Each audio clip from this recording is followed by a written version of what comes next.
Delhi slum को हटाना सही है गलत, ये समझने से पहले हमें समझना होगा ये शुरू कहाँ से हुआ, इसके जिम्मेदार कौन है। मुझे लगता है दिल्ली स्लम जो है उनको स्टार्ट करने की जिम्मेदारी मेनली जो है गवर्नमेंट सर्वेंट की है, जिनकी जिम्मेदारी थी कि अनऑथराइज लैंड पे कुछ भी ना हो, जो गवर्नमेंट की प्रॉपर्टी है उसको कोई टेक ओवर ना करे। अगर उन्होंने सही से काम किया होता तो आज ये दिन देखने को नहीं मिला होता। और उन पॉलिटिशियन की जिम्मेदारी थी जिन्होंने वहाँ पे वोट बैंक के चक्कर में इन एनक्रोचमेंट और दिल्ली स्लम को के लोगों को बसने दिया वहाँ पे उस एरिया में, क्योंकि वो जानते थे कि ये गवर्नमेंट की ज़मीन है, हो सकता है आज नहीं तो कल हटाया जाएगा इन लोगों गरीब लोगों को, मगर स्टिल उन्होंने उन्हें बसने दिया क्योंकि उन्हें वहाँ से वोट बैंक चाहिए था और वो ब्लाइंडली उनको सपोर्ट करते रहे। तीसरे लोग जो मुझे लगता है वो सरकारी बाबू जिन्होंने वहाँ पे इलेक्ट्रिसिटी और पानी दिया। अगर आप स्टार्टिंग में किसी आदमी को पैसे लगाने से रोक दोगे तो उसे दुख कम होगा वहाँ से हटने में। अगर आपने वहाँ पे लाइट इलेक्ट्रिसिटी के साथ साथ पानी भी दिया है तो लोगों को यही लगेगा नहीं ये ठीक है, गवर्नमेंट ने अप्रूव कर दिया। अगर आप पहले ही रोक देते वहाँ पे लोगों को तो वो आज ये दिन लोगों को नहीं देखना पड़ता। दूसरा पॉइंट जो मैं आपसे शेयर करना चाहूँगा, आज कोर्ट और सरकार दोनों क्या क्या कह रहे हैं वो भी हमें समझना पड़ेगा। आज कोर्ट कह रही है कि इन लोगों को हटाना ज़रूरी है क्योंकि नाले की सफाई नहीं हो पा रही है। गवर्नमेंट भी कह रही है कि हाँ इससे प्रॉब्लम है, रेलवे लाइन के पास बसे हुए हैं स्लम, उनसे रेलवे लाइन अफेक्ट हो रही हैं, सिग्नल नहीं दिख रहे हैं, जो कि बिल्कुल जायज़ बात है। तीसरा पॉइंट जो गवर्नमेंट कह रही है कि हम झुग्गियों को घर दे रहे हैं।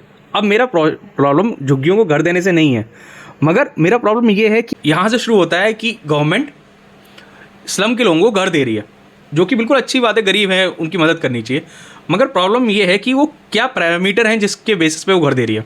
क्या गवर्नमेंट ने सारे पैरामीटर चेक किए हैं कि उनकी इनकम देखी है? क्या उनके अंदर घर में रहने वाले लोगों को देखा है कि वो कितना कितना कमा रहे हैं? जस्ट बिकॉज कोई कहाँ पे रह रहा है इसका मतलब ये नहीं है वो गरीब है। कई सारी स्लम ऐसे भी हैं जहाँ पे टीवी के साथ डिश एंटीना सब आप देख सकते हो, एसी भी लगे कई स्लम्स में।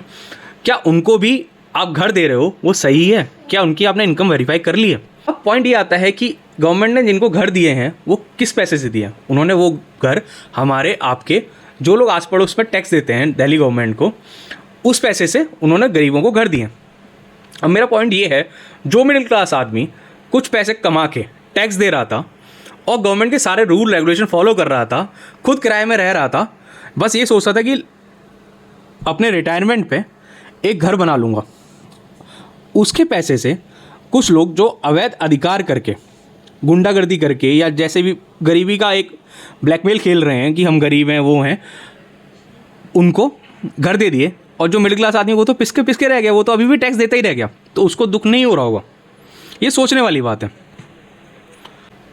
अब आप सोचिए उस गरीब आदमी सही है या फिर वो मिडिल क्लास आदमी सही है जिसने गवर्नमेंट के सारे रूल रेगुलेशन फॉलो किए, स्टिल वो गरीबी में रह गया और अपने लिए शायद 60 साल में घर बना पाएगा। और जो स्लम के लोग हैं या जो सो कॉल्ड गरीबी का ब्लैकमेल कर रहे हैं गवर्नमेंट को, उनको घर मिल गए हैं अभी और स्टिल वो अनहैप्पी है उनसे।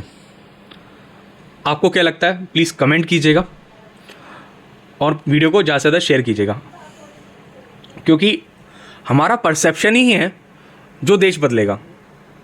हमें गवर्नमेंट को बताना पड़ेगा कि मिडिल क्लास आदमी भी वैल्यूएबल है, सिर्फ गरीबी की लाइफ वैल्यूएबल नहीं है। एक मिडिल क्लास आदमी जो पूरे जीवन में काम कर रहा है उसकी भी लाइफ वैल्यूएबल है। हमको भी सोचना पड़ेगा कि हम किसको रिवॉर्ड कर रहे हैं। गवर्नमेंट को सोचना पड़ेगा कि हम किसको रिवॉर्ड कर रहे हैं। एक टैक्स पे जो टैक्स दे रहा है उसको दें, या फिर जो आदमी गवर्नमेंट की चीज़ें कब्जा रहा है उसको रिवॉर्ड करें। मतलब ये सोचने वाली बात है। आपको क्या लगता है? प्लीज़ कमेंट कीजिएगा और वीडियो को ज़्यादा से ज़्यादा शेयर कीजिएगा। थैंक